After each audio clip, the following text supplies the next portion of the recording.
Folks, it's Friday. Not only is it Friday, it's New Year's Eve. Not only is it New Year's Eve and a Friday, but for the very first time this fall or winter, it is snowing in this town in Colorado. This is the latest recorded snow ever. It's the 31st of December, and it literally has not snowed in like anything more than like a dusting, which instantly went away. I think we got a dusting like 2 or 3 times, but nothing accumulated at all. Now it's snowing. 1 day left. Oh, and Betty White died today. Well, she was a nice lady. You know, it's weird. You know, when I was a younger person, those people, you know, born in the 20s, all that World War II generation, man, they ran everything. All those people were World War II stuff. I mean, the guy who ran when I was a teenager, the guy who ran the glider school north of town, he was a World War II fighter pilot. My dad actually met him at church, of all crazy things, and he actually died in a glider accident, but he survived combat, and he was literally a fighter pilot.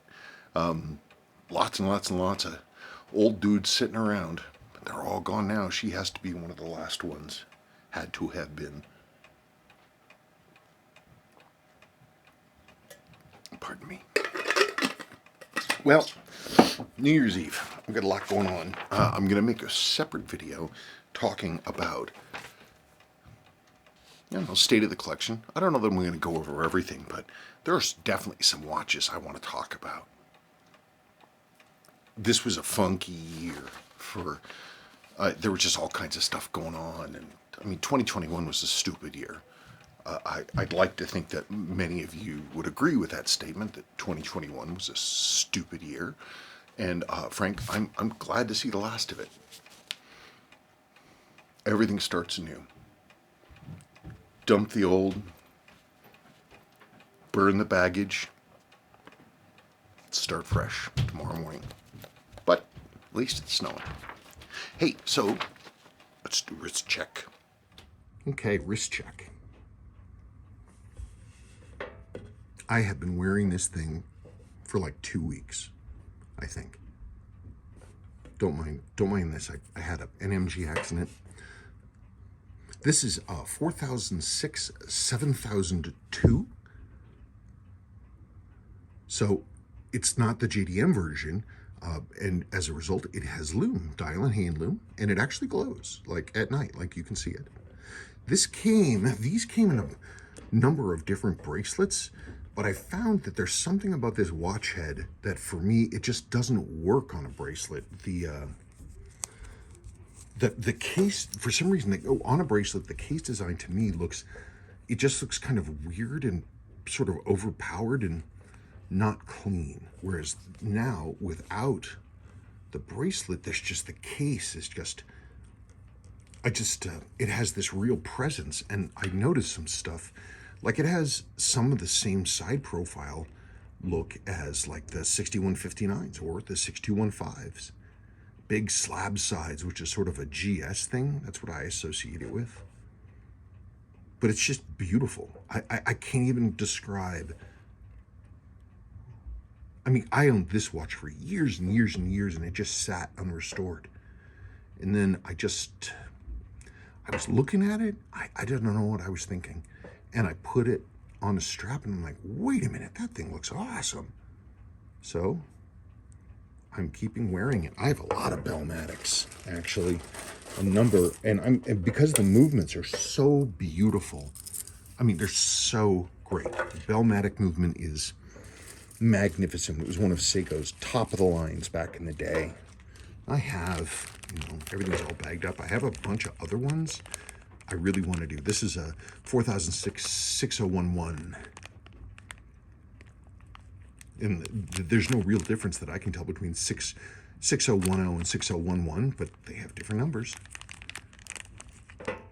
And this one came on one of those bracelets. That's the next one I want to do. It looks really sporty. And if I ever need a dark dial one, here's another one I have, waiting for restoration. Nice early one. Yeah, right, 27 joules. I mean, and look at the condition. That's a high class watch. That's a high class watch. I'm looking forward to building that one. I don't know, I'm excited about the idea of really branching out into new stuff. Those are the two that I'm really interested in working with. Oh, though I do like these. I got this one from Ryan Walters. So that's a little faded, and the case and bracelet have been really polished. But digging through my stuff, I happened to find this. This came to me from some watchmaker's lot. It was empty. It was just like this when I got it.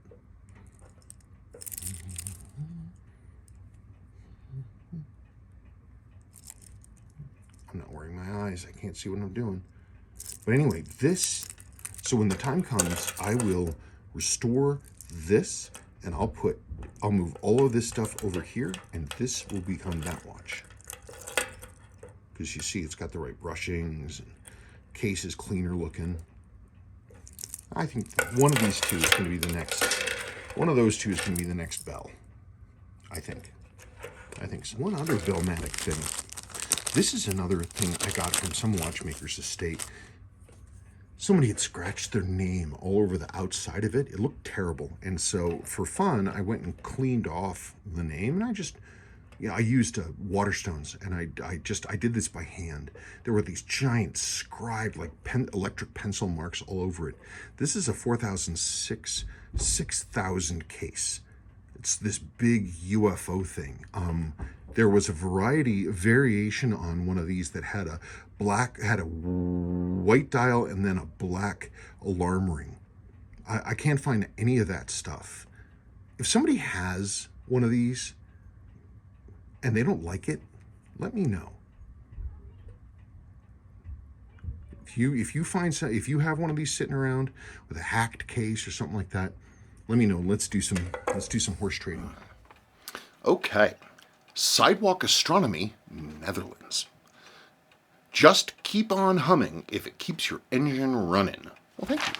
I enjoy humming. Right now I'm humming a lot of Phoenix featuring Fleet Foxes. It's just sort of a sweet song. It sounds like summer evenings and cool grass to me.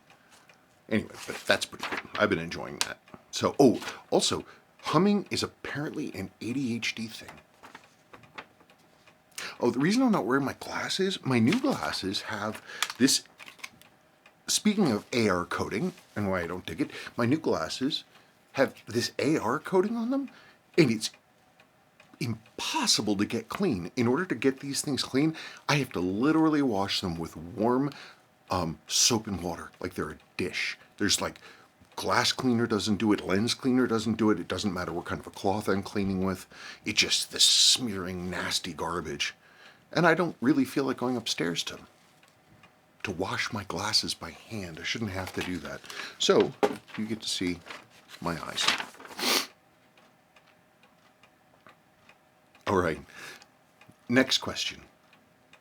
Zimin Khan. I hope I pronounced your first name correctly. And he said, first video.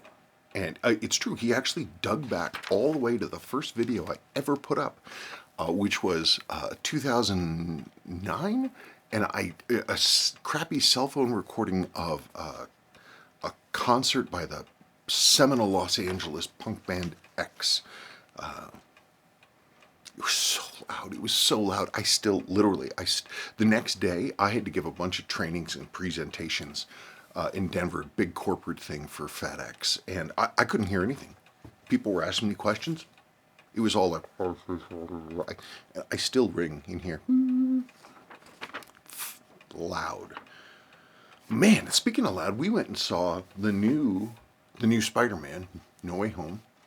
It's a good movie, but holy crap was it loud. I've never in my life, I haven't been to the movies in a very long time, but I've never in my life, the previews went on for half an hour, and not just me, but also Sebastian. He had to sit on my lap, and basically I blocked his ears. because he just couldn't take it. And if he was blocking his own ears, then I was blocking mine. It was ridiculous. The previews went on forever. They all looked awful, and it was so loud. So, you know, what are you going to do? Jeff Sharp. Question for the next mail call, if this is the proper place to post, question mark. Absolutely. 100% the right place. 6138 Panda question. I have just picked up a 6138 8021, and I've only seen 6138 8020s. My serial starts with 7D, that's December 1987.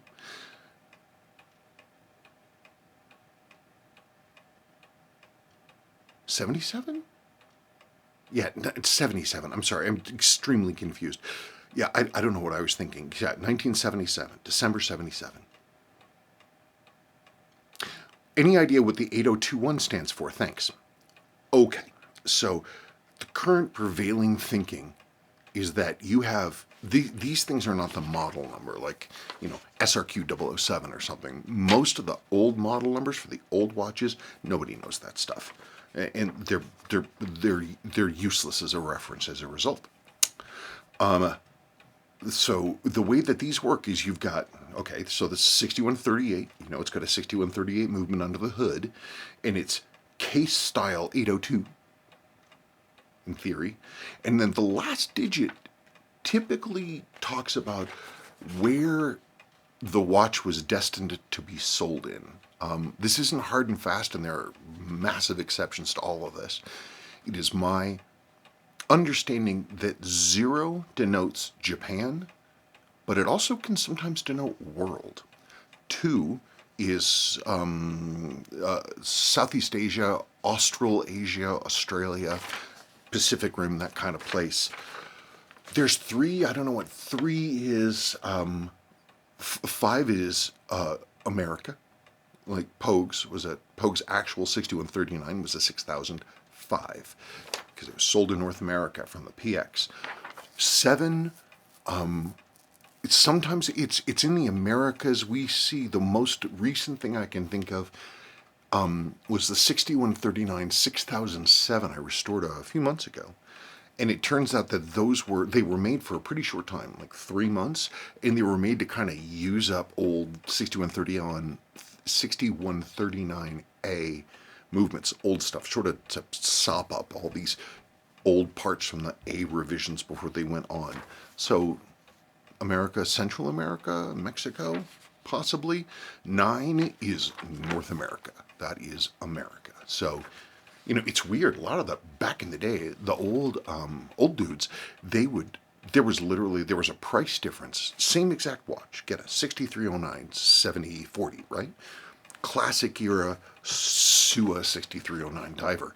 If it's a 7040, in the old days, the guys were like, oh yeah, it's a 7040. But if it was a 7049, which is North America, literally the only thing different is the 9 on the case back. And that was enough that dudes would turn their noses up at them. It was crazy. Doesn't be like that anymore. But, so what does the 1 stand for? I've seen a number of variants that have the 1. They seem to be, well, let me put it this way. The first Aussie Pogue, which is gold dial with a black ring, first Aussie Pogue I ever owned, which now belongs to Saul Brooks' coworker because stupidly I sold it. It was a proof marked 6139 6001. And it's cool. The difference between the 6001 and the 6000, interestingly, in this example, the 6000s still have a notch case. They have the slimmer notch case, just like the regular proof ones or the 6139, 6009 notch resist, which was the North American version of that 6000. And they would have the lower case with the lower height. And that was fine. This one I'm talking about, and I've seen this more than once. I have a blue one that does this too. It uses the modern case, the non-notch case, and they seem to use the two-part suite when I've seen them. That's just one example. I have owned a Panda One Final Number. I don't remember there being any difference, except the first one of those that I ever owned many years ago, I bought from someone who said he was the original owner. He was a veteran. He was kind of a veteran. He was real cagey, though. It was a beautiful watch, even had the original box and everything. And the guy had inscribed his name on the clasp. And before he sold it to mail it to me, he took a file to it and he filed off the top of the clasp because he said it had identifying information for him on it. I never did find out what the guy's actual name was, but he said he was Special Forces and he sold it through his sister's account. That may dovetail in with what other people have said, which is that one, sometimes some people think might be something to do with watches that were sold in the PX system, the military exchange system. I do not know if that's true. It's not nothing. Like I said, the ones, well, I mean, heck, I'll show you. I'll do a side by side. I'll go do that right now. It's neat. Okay, 6,000.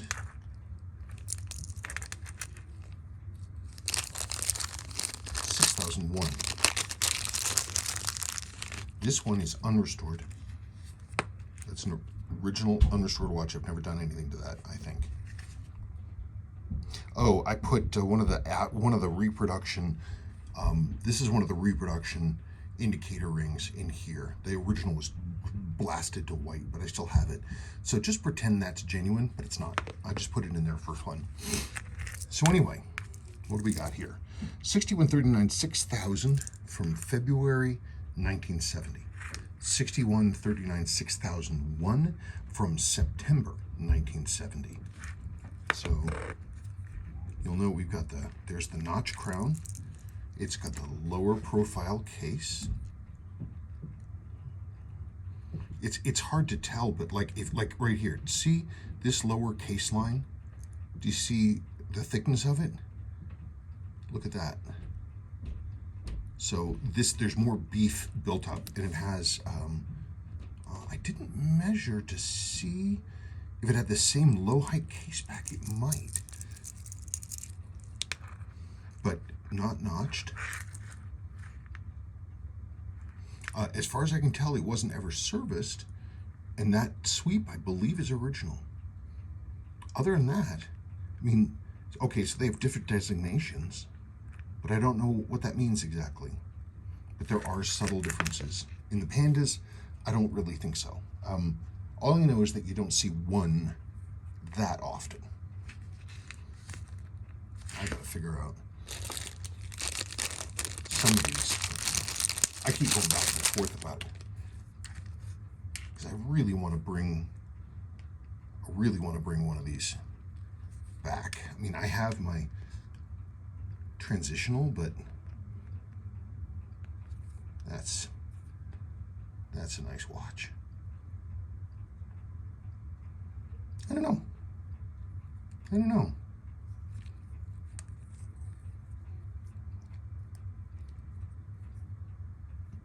Yeah, you can definitely see that thick and that thin.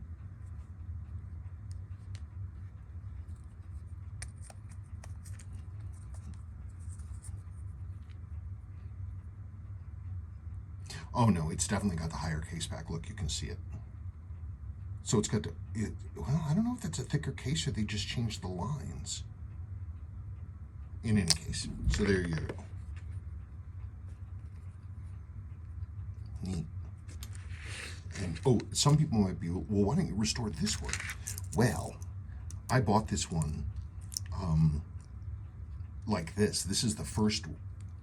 I bought this watch off of eBay like this, except for the tacky ring, which I replaced, which is why it's a later one and has the white dot there. Earlier ones don't have that, but it came to me on this. This was the chiclet bracelet. I named the chiclet bracelet because this watch showed up. I've never restored it. I've never worn it. I've kept it for a very long time now. I don't know, and I figured I'd leave it for, you know, one of the kids, if they start to rebuild watches, we'll rebuild this one. But in the meantime, there it is. Also, part of the thing is, too, I'm not really a big fan of the way the chiclet end links sit. They kind of rattle around, and they're hard to get to set down, so that kind of bugs me. That's another thing, too. All right, well, enough blabbing. You want to see a real trippy side-by-side? Okay, here's that watch again. 6139, 6000, February 1970. These watches started being produced, I believe the earliest ones were in February of 69. It might be, I'm not 100% sure, but March is just about the earliest I have ever seen. That's March. This is not really, it's not all together, but all these parts are original to this watch.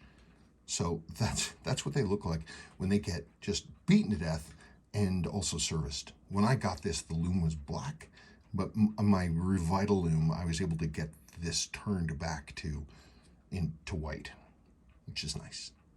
So anyway, one of these days I should do this one too.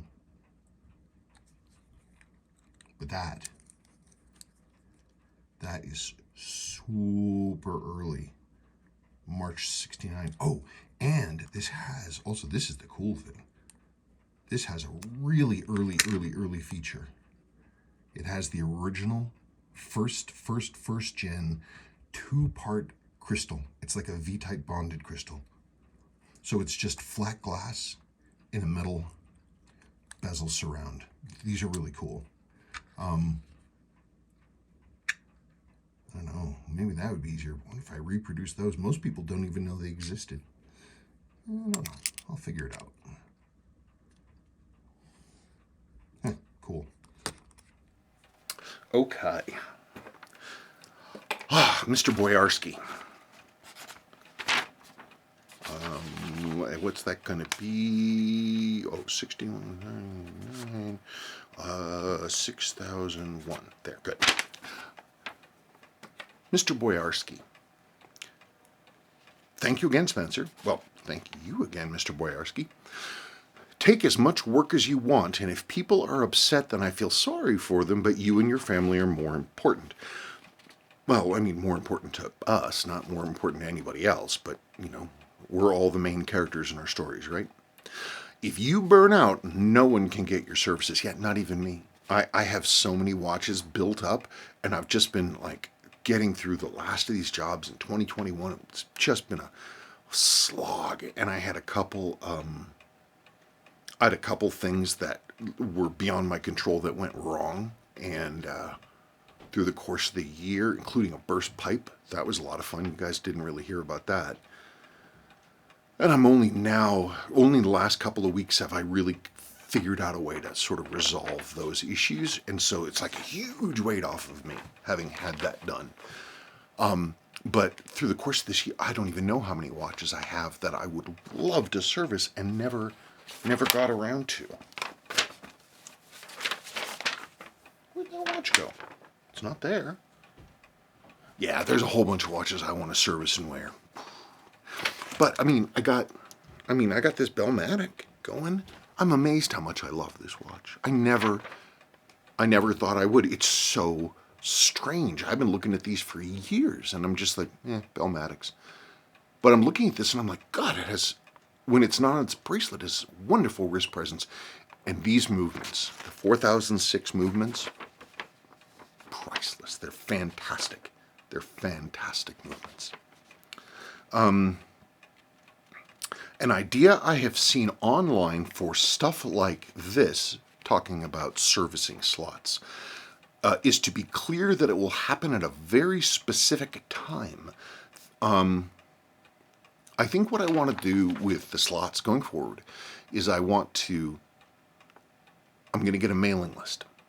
I think. I'm going to set up the website where a mailing list and direct everybody there. A couple months notice saying, 100 people, I'm going to choose 3 or 2 or 4 or something. And there's a drawing. And then there's no deposits or anything else like that. You get your slot and you bring it in and we go from there. That I think is my hope. I want to make it as absolutely as fair and randomized as possible. I don't want to have to pick and choose. I don't want to have to tell good people no. I don't want to have to tell bad people yes. I want the world to tell them yes or no. I'll deal with the watches, let the world deal with them. Continuing on. Thank you for the info on jeweling. You are welcome. I have a PDF of the Chicago School of Watchmaking book, and we'll read through it. Good, you should. I really want to take some time and look at that, look at those books. There's so much in there to go through. It's just, I don't know if that's worth a separate video. If I could do it here. You know what? Screw it. I'll do it here. Yeah, so here's my Chicago thing. And what's crazy is it comes with this. Troubleshooting. Somebody sat down and typed down the original by hand. And it was included in this. It's just wacky. So the way these things would work is you would join the correspondence course, and then you'd get these things in an installment to learn your trade. This happened a lot after World War II. A lot of guys came back looking for, looking for employment, and a lot of people are wearing watches because they were all issued watches during the war, and so you get this done. And the nice thing is that this person's philosophy appears to be that, there's a right way to do a job and a wrong way to do the job, and the attitude is the way things is the correct attitude. It talks about how everything is supposed to be, how you're supposed to lay out your shop, what you're looking for, basic tools, proper light, height of seat, casing of pocket watches, basic turns.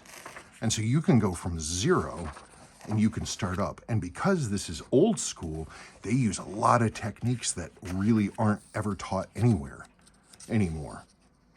And so these correspondence school documentations are still very, very important. Background Hamilton's the real deal. But it breaks down everything. And you can see it, and it even talks about not just pocket watches and things. Look at the watch crystals.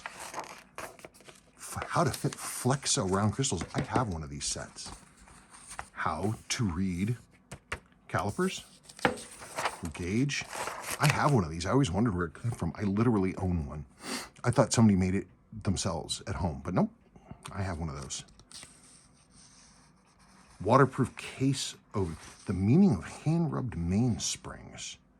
That's real interesting.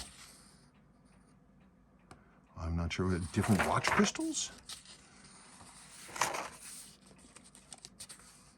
Basically, it's wonderful reading material. And not only is it wonderful reading material, it has all of these questions and techniques for how to deal with stuff, how watch trains work, what the sizes are. Look at this. Sizes of Swiss watches in the old way of measuring, which is, it's great stuff. Watch movement parts. It has all the math necessary for calculating the train, the number of teeth, to get, however many beats per second that you wanted. Hamilton watch parts. And the nice thing is because watchmaking is watchmaking and watches are watches. And yeah, they're different, but at a certain level, all watches are watches. And once you start to learn these things, the knowledge is generally applicable. Like, how to deal with a mainspring that's bent or jacked up, how to use a lot of these other tools, how to correct. Look, it tells you how to fix one. Yikes. Oh, these are, yeah. This is for things like, this kind of a deal is like every time this barrel comes around, once it advances this one notch, it's a way to do, like day of the week and stuff like that, or month, I think. I don't know, there's a bunch of different ways to do it. And it goes on and it tells you everything. There's so much information in here. Look, you want to know how to read a micrometer? My dad had to take a whole semester class on that. Other stuff, interesting things like this is talking about the proportion in the mainspring barrel between the free space between the arbor and the mainspring itself, this free space here, and it goes through, and he talks about how shortening the hairspring, shortening the mainspring can actually give a longer run time. It's very fascinating stuff. Oh, look at that identification for all the different ends for mainsprings. Wild.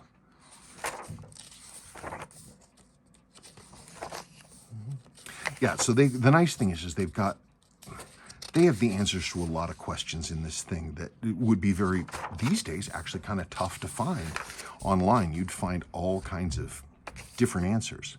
Oiling balance jewels.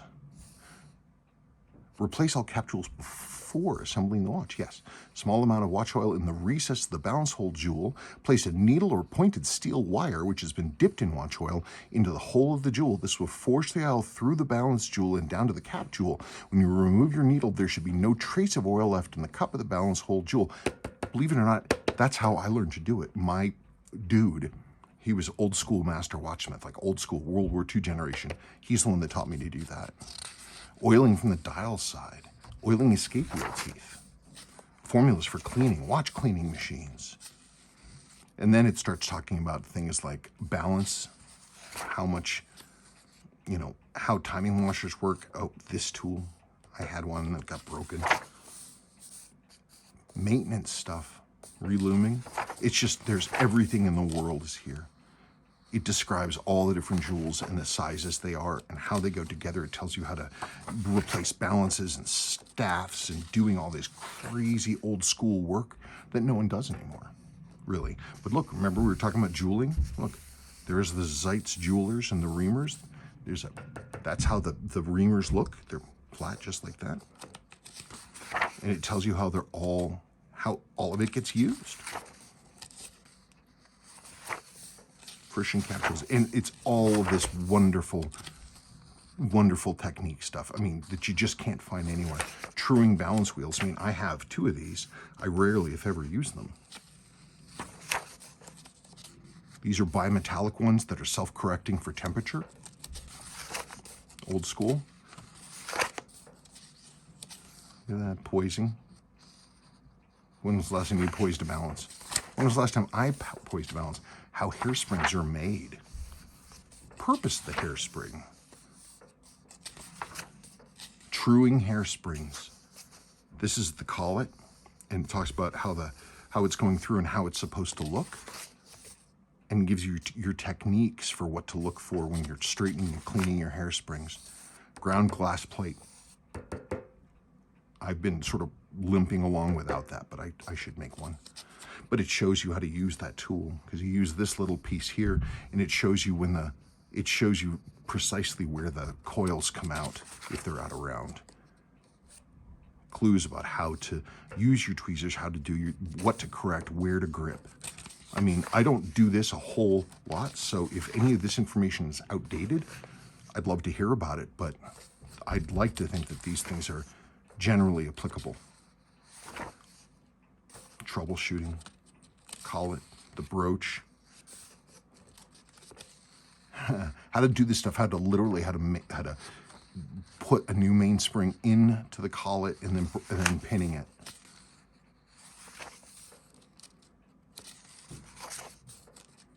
How to make an overcoil hairspring. But this is the best single thing ever. This right here.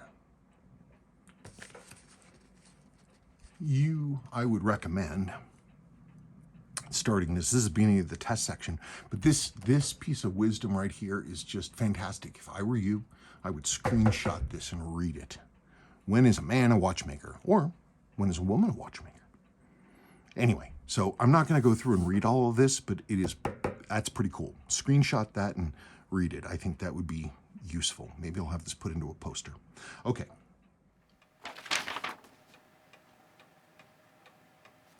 Neil Sengupta. Hey, Spencer. Question for next mail call.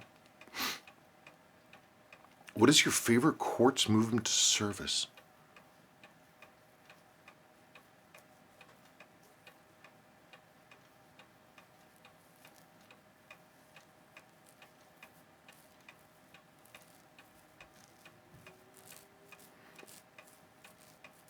I don't know, man. That's a hard question. 7548, 7549s are very cool. 7Cs are interesting to poke around on. They're more lightly built, and it makes it a little bit tougher to sort of, they're not really burly, unlike the 754Xs, and those are just bolt those things together. Definitely not the 5Hs, or the 7Ns. Ooh, man, they're such an incredible pain in the ass because technically, yes, they can be serviced, but they're really not designed to be serviced. And so it's just like the whole thing is literally just like this house of cards. You have to kind of lean it together and put it together and pray like hell that it's going to stay that way. Never again. Yikes. The 6458s are beautiful, beautiful movements. Such quality. Another surprisingly beautiful watch is the 7813s. Just in terms of the movement, they're really, really nicely made. Beautiful, beautiful pieces, but almost no one knows about them, and they're quite small. They were sort of big during the super slim, thin dress watch time, but the movements are great. They're great. They're great. Like variable trimmer and everything. Like that makes it better than the new Grand Seiko quartz, in my opinion. Because you can really adjust them. I don't believe they're temperature compensated though, but they're fun to work on. 7123s, they're okay. The upper bushing, if you want to call it that, for I think the third wheel is this really strange thing. It's just a hole in a little plate and it just screws on. It's kind of crude, but it's a very strong all-metal movement. In 7As, they're fun to work on. They're very challenging. And if they ever got rust in them, then it's like, holy cow. But it's such a pleasure when you finish a 7A because they take the service so well and they're so happy to come back. So, it's such a great design.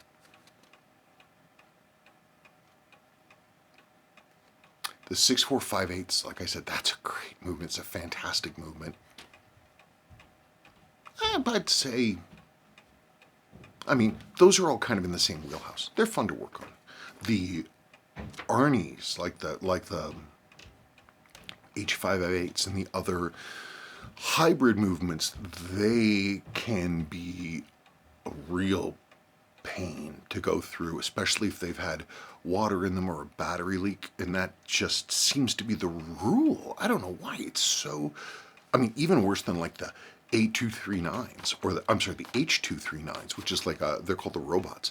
I had to buy, the last time I restored one, I had to go through 6 parts watches, I think, to find one of each of the parts I needed, maybe in each one. Every single one had a battery leak. Every single one. Maddening. Okay. Continue with Nielsen Gupta. What is your favorite automatic to service? 6138. I love working on 6138s. They're really cool. I love the way that Seiko sort of built them. I think that they're fun and they're rewarding to build. I love the fact that they came with a jeweled lower mainspring arbor port. That's just nice. It relieves a whole range of worries. And now the reason that Seiko did that is because the lower mainspring arbor on the mainspring in a 6138 also contains the slipping drive wheel that drives the 12-hour register. And so you have these two very fine pieces with very, very fine teeth just to advance and move. As the barrel turns, it will turn the other wheel. And so the clearances have to be very exact. And so as a result, they couldn't have any wear in the lower mainspring arbor port, so they jeweled it, which is nice. I don't know. I love working on 6138s. It's great. Movements I don't particularly interest. I've had a lot of frustrations with 6159s. They're really, because their hairspring is stronger and the balance is stronger, they are really, really sensitive to any kind of hairspring issues. Anything that's out of touch, anything with camber, any kind of weird install, it'll kill the amplitude. They just don't tend to run high. I've never had or serviced a 6159 or a 6146 or 6145 where I was getting really high amplitude. I got extremely accurate output, but I'm talking amplitudes in like the 230s and 240s, and I would have expected higher. They're incredibly accurate, totally flat output. They're great timekeepers, but I don't know why that is. It also, yeah, it's a high beat, but man, I'd rather go with more durable and longer lasting in parts availability. None of those things apply to the 6159. They do apply to the 6215s, the previous one from the 6159 7000s. I really, really, really want a 6215 because that movement, the 6200 movement family is fantastic. They're really, really good. The more I'm around them, the more I love them.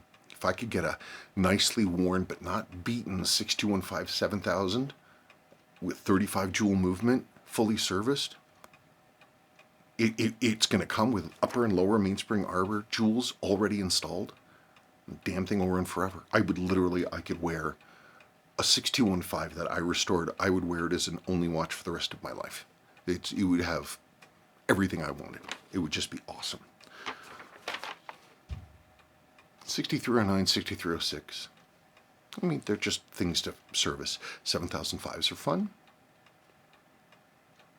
The more modern ones, 4R and 6R, they're not hard to service. They're just they're kind of a pain in the ass because Seiko did a bunch of stuff to give them hand winding. And normally when you have like a hand winder, like a 6138, you're going to have the setting pinion and winding pinion. But this one, the 6Rs and the 4Rs, Seiko took an existing movement and added a third thing on there specifically to facilitate everything with the date changing and all that stuff. And it just seems sort of, I don't know, it seems it's a little overly complicated in my mind.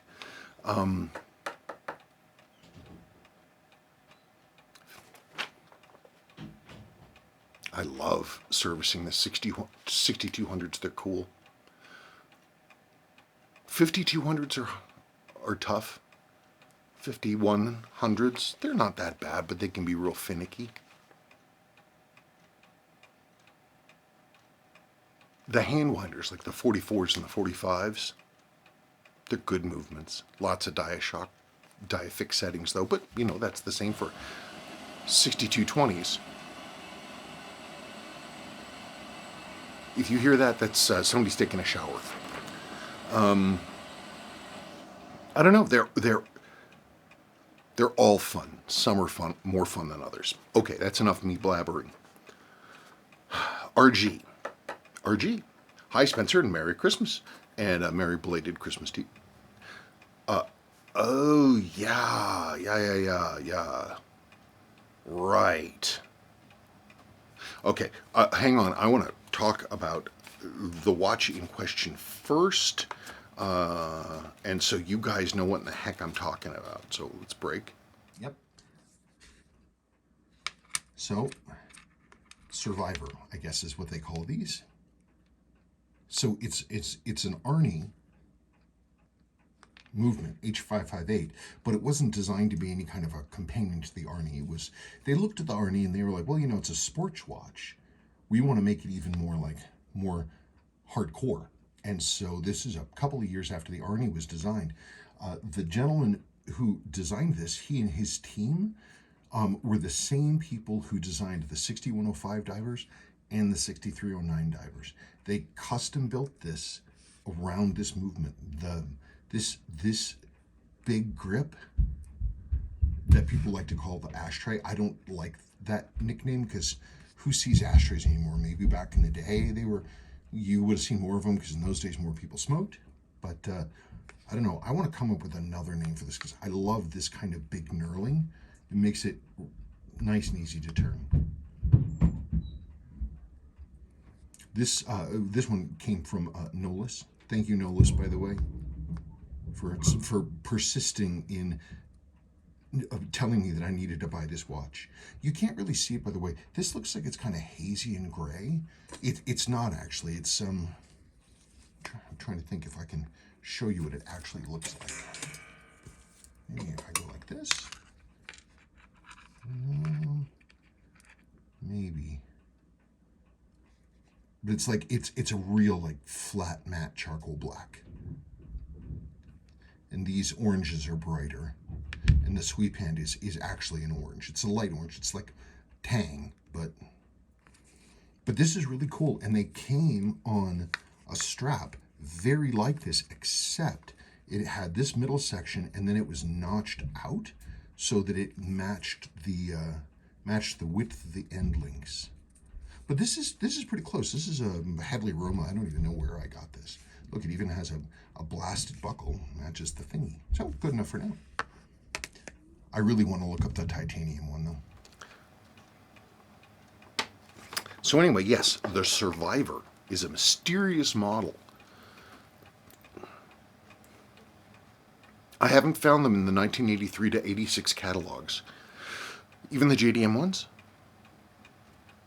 I got the titanium variation, H558-5020, that's branded Fieldmaster on the dial. That's the JDM one, right? Because typically, like with the ashtrays, the export was stainless steel, but the home version was titanium, so maybe that's it.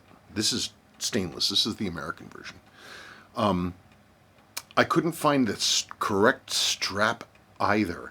Yeah, these came on a leather strap, a stepped one. I think I'm literally going to have to... There's a strap maker in Vietnam, actually, who keeps talking to me, and I was thinking about sending him pictures of the original strap for this and having him make some. See how he could do with it. There was another strap maker here in the States. I wanted to ask him too.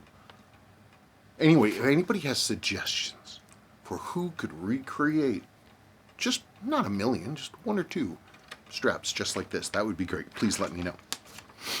Continuing on. On transitional models, the 6458 also had the transitional professional variant with 200 meters water resistance. A question for the next mail call: how different is the 6458 caliber from 7548 and 7C43 besides the size?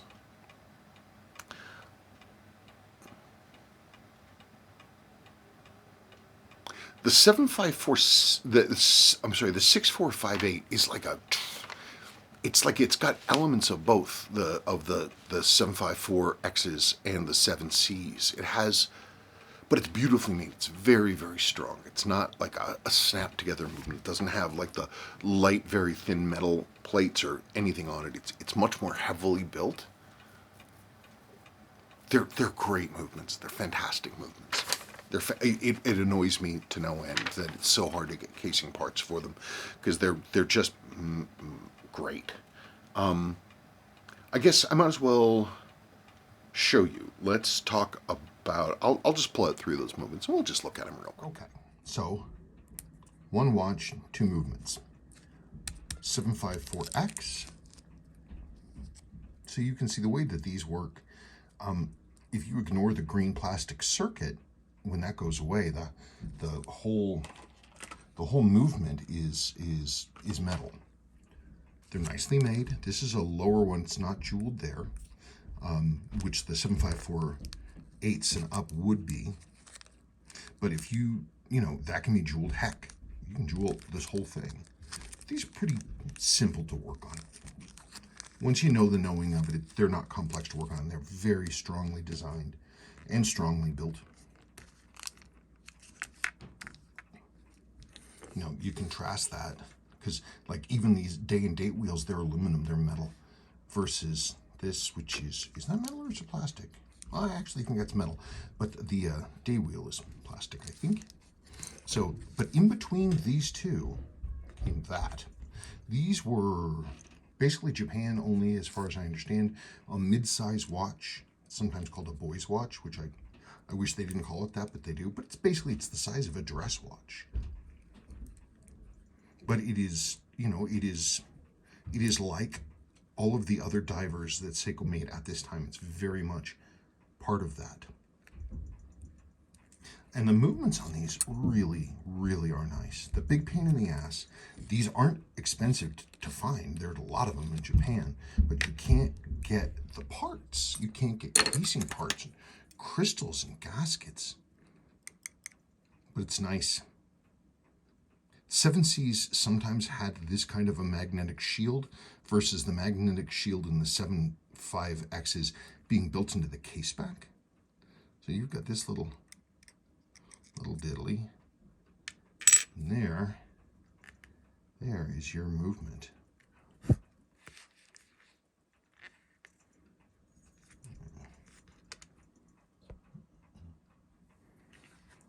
Yeah, so in any case, look at the jeweling.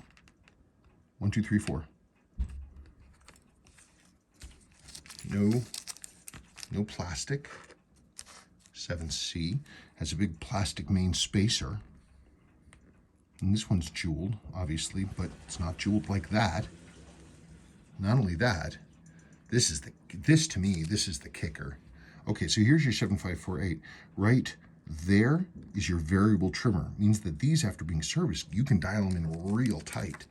The 7C doesn't have that. If you want to make this go, you can change the accuracy by cutting one of 2 different wires, but there's no way, you won't ever get it. You'll never get it back. Once you make that adjustment, it changes like half a second or something, and then I've never done it, but then that's the end of it. They're maybe they don't need adjustment because they're well built, but it's not quite the same thing. This variable trimmer, 7 jewels.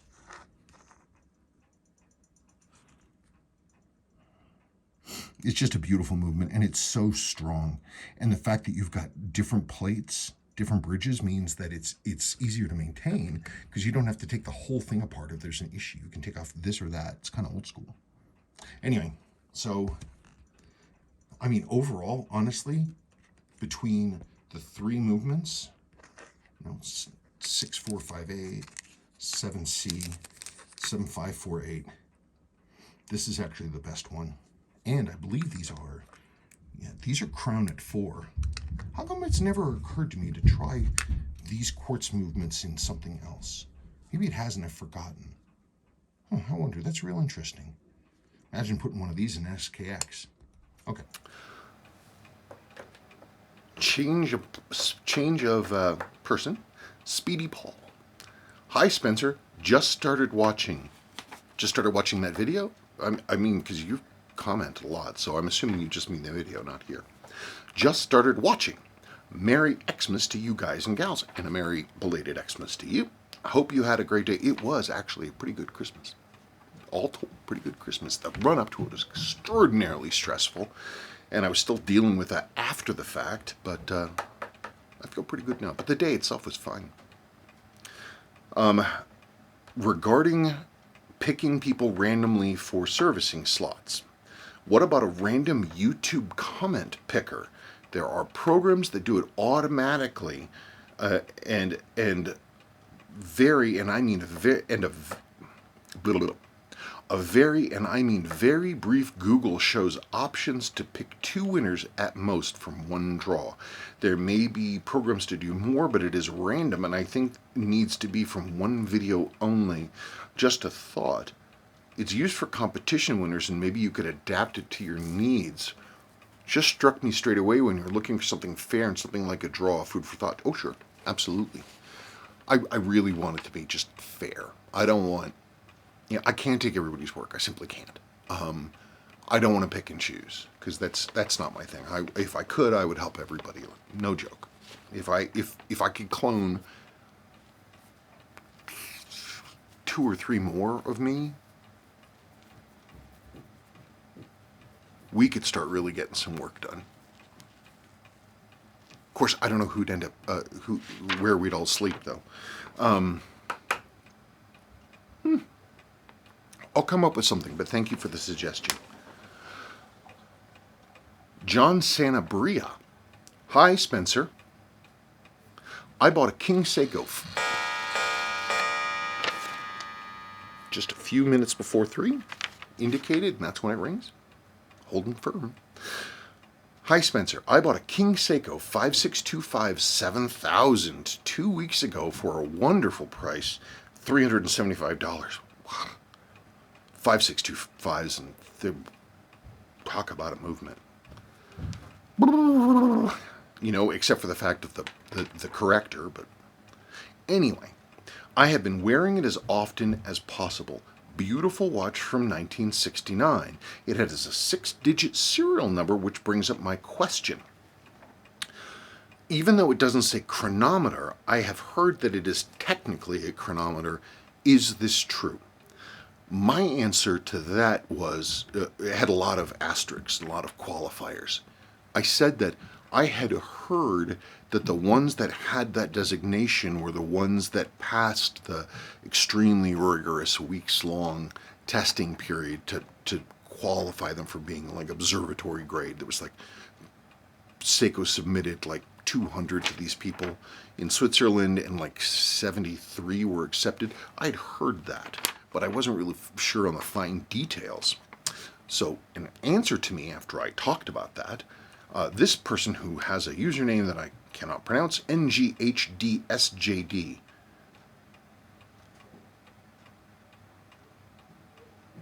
I can't even come up with what that might be an acronym for. Anyway, Spencer, you were probably thinking of the super rare observatory chronometer 45 KSs.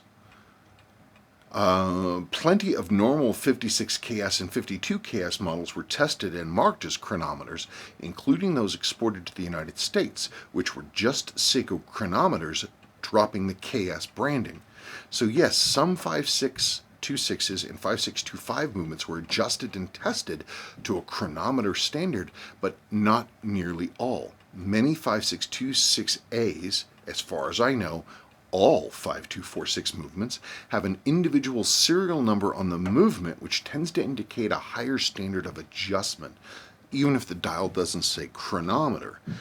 Well, the nice thing is if these are the ones that are going to be chronometers, they're going to go through and serial number everything, because they're going to go through and serial number everything, and just in case the watch comes out and it's going to be that awesome. But it is neat.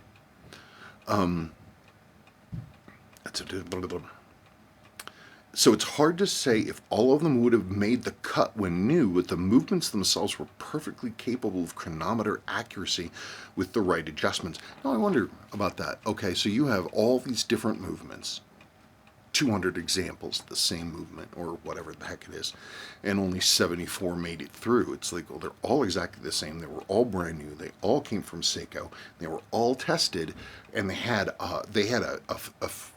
like a 60-something percentage failure rate, if you want to look at it that way. With all the same parts. It's very interesting to me that teeny tiny variations like that could really get it done. LM. Great video. I found you while searching for this exact model for more info. Oh yeah, this is a 7006 question. I have a 17 joules automatic, which was my grandfather's. I have had it for almost 10 years now, and I would like it restored.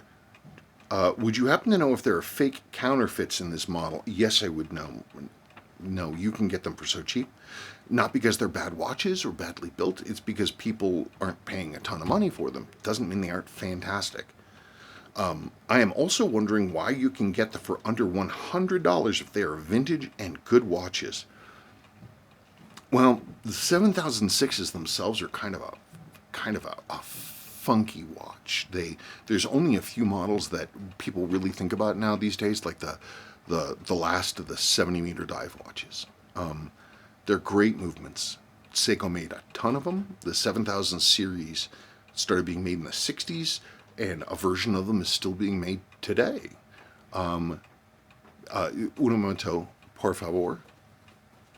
Sorry, somebody's chugging through. Did you get what you needed? Excellent. Seiko just made 1 million of them. and there's still a million of them, 7005s, 7006s, 7009s. They're all more or less the same movement, and they're everywhere. And the 7006s are just, they're kind of wacky looking. But they're beautifully made. They're beautifully made.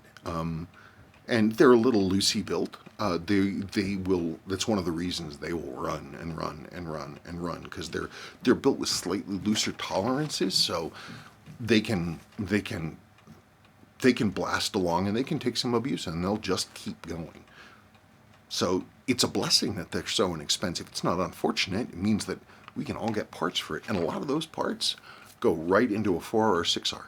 Like literally, you get a 7005 or 7006 or whatever, and the escape wheel, the balance, and the pallet fork, and I believe the pallet fork bridge, all swap over. Whoop, just right over. So, yeah, they're good watches. People just don't appreciate them because there's so many of them. Rick. Merry Christmas to you and Sabrina and the kids. Well, thank you. And Merry Christmas to you and yours. You mentioned you were in Fort Collins, Colorado. I am. I'm a native of Fort Collins, Colorado. The center of the world. Place where everybody wants to live and where it's currently snowing. I'm joking, by the way.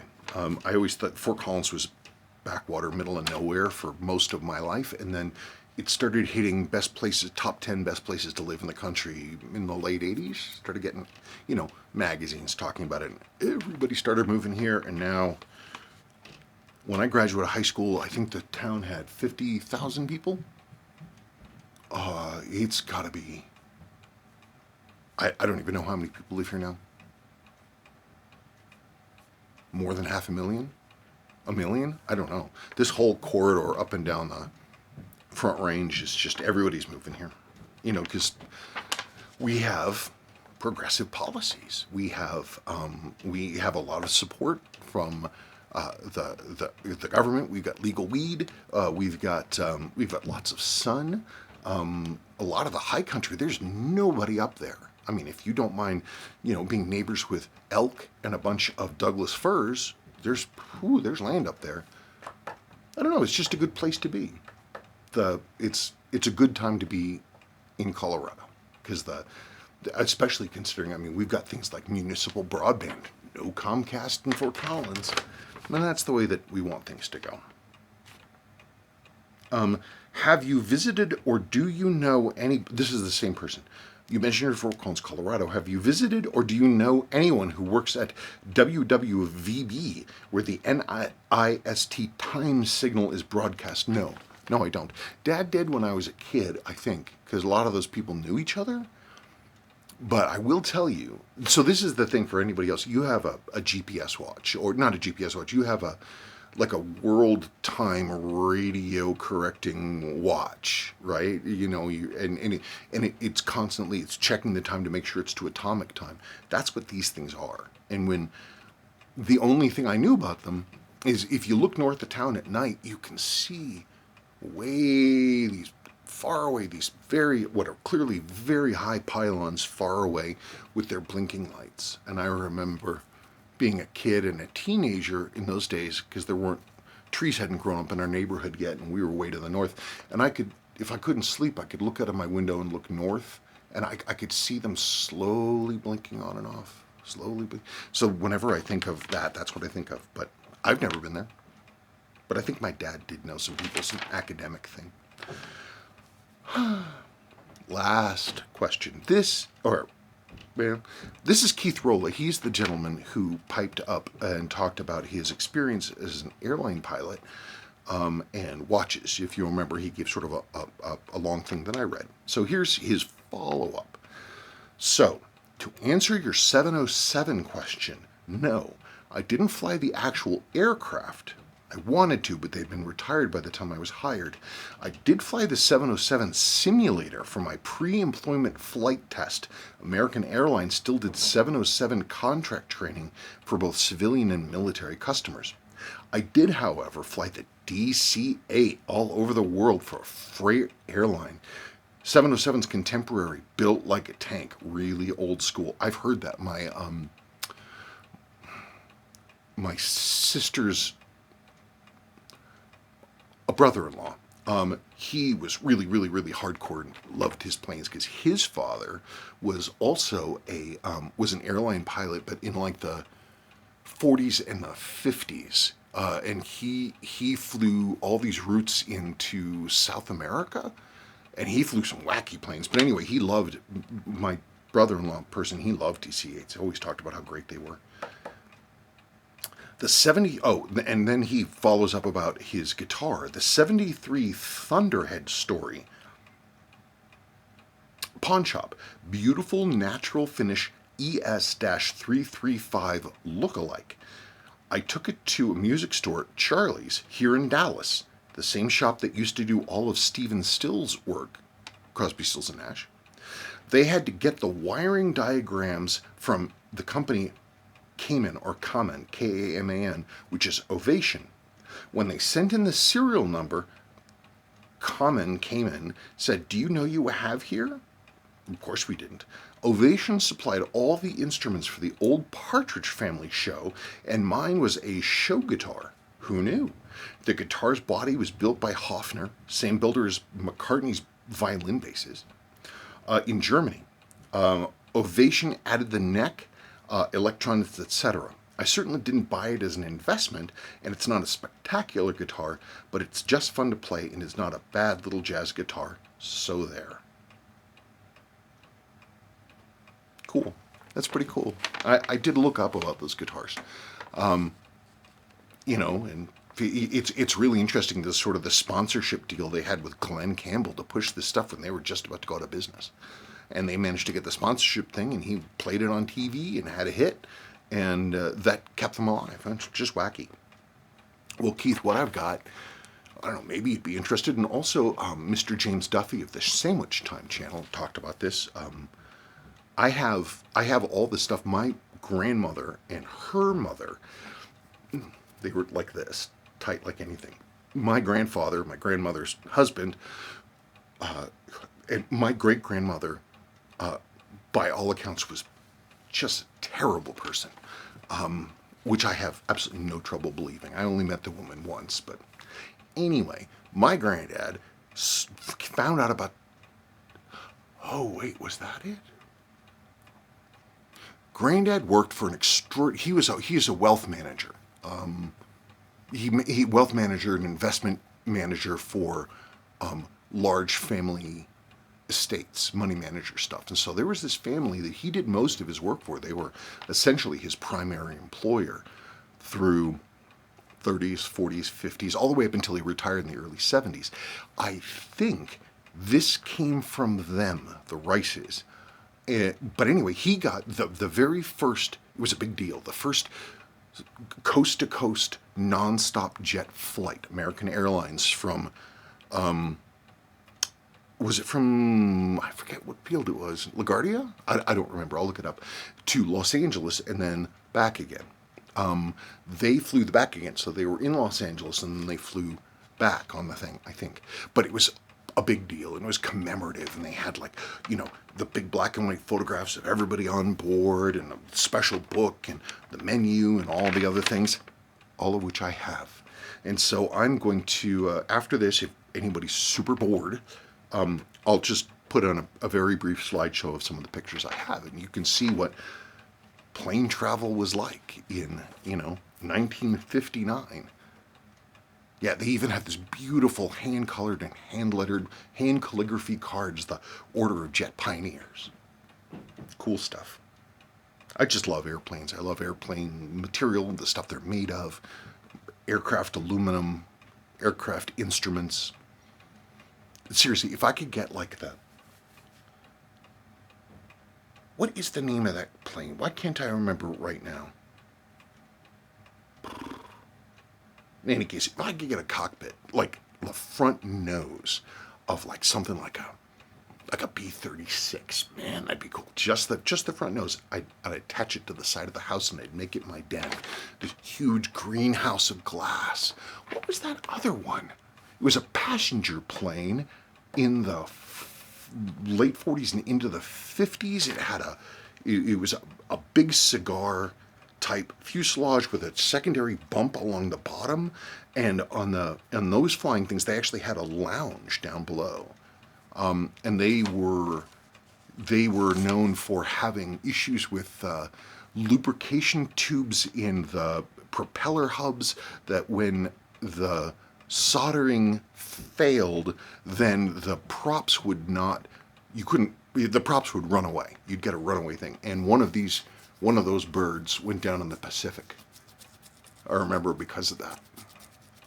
But they were beautiful planes, and the cockpits are gorgeous. It looks like the cockpit of a Zeppelin. I'd love to have one of those cockpits. Every single one of those planes is gone. Last one was scrapped in 1982. I tell you, I just love airplane stuff. I love cockpits. I'm going to make the MG look like a cockpit. Anyway, folks, that's about it. I want to thank you for all your questions and your time, and it's been a great year in some ways. A couple people, I want to give a shout out to Ryan Walters, who's been a fantastic support, extremely cheerful person. I've had a lot of fun trading back and forth with you, Ryan. It's been really nice, really fun. So hats off to Ryan. You certainly made 2021 better. Same goes for Saul Brook. Thank you, Saul. Lots of other people I was happy to hear from. Dave Sorkin, Aaron Costello. But, you know, there's lots of other people. Nielsen Gupta, he's always been very responsive. And basically, if I'm not mentioning your name specifically, you know, Tom N. or Jayco or Mr. Boyarski, thank all of you. And if I don't mention your name, it's not because you're not cool. It's because I don't remember anything anymore. I was going to make notes on everybody I wanted to thank, but I forgot to, and then I was just winging it, and here we are. Anyway, I'm going to put together a State of the Collection retrospective, and I'll do that too. And it's a new year, man. 4 years, it's gone, it's over. And the future is now. So, Happy New Year. Be good tonight.